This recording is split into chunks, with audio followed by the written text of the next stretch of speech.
Tamara, molim te, daj mi drugu priliku, može? Jesi sigurna? Da, totalno. Imaš svoje role? Da.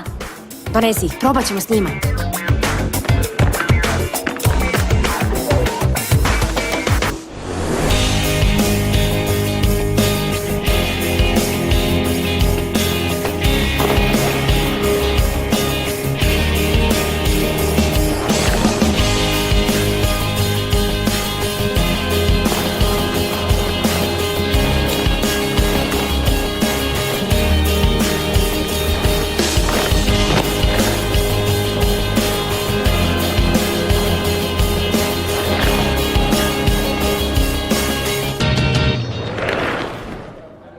Odlično, uspjela si!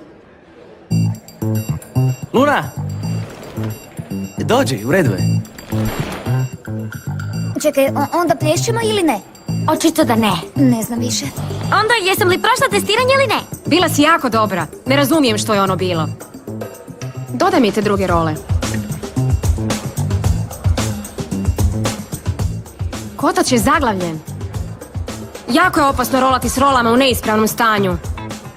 Sve role na stazi su tvoja odgovornost, Nikolas. Da, Tamara, znam, ali ne znam što je bilo, ni zašto je zaglavljen. Čuj, jesam dobila posao ili ne? Hrabra si jer si pala, ali si htjela ponovno pokušati. Svatko drugi bi slomio nogu na toj roli. Dobro, onda? Primljena si. Hvala, Tamara! Ozbiljno, hvala ti, hvala ti! Za danas je dosta. Sutra te svakako želim ovdje da dogovorimo tvoje zadaće. Može. Može? A ti? Sredi se, jer si zamalo ostao bez posla. Tamara, ali stvarno ne znam što se dogodilo. Već sam se ispričao, znam koje su odgovornosti mog posla. Prijateljice, prošla sam i daće mi besplatnu propust. Čestitam ti, prijateljice, bila si stvarno dobra. Čestitke, Lunica. Ambar! Već je kasno, idem. Ne mogu vjerovati.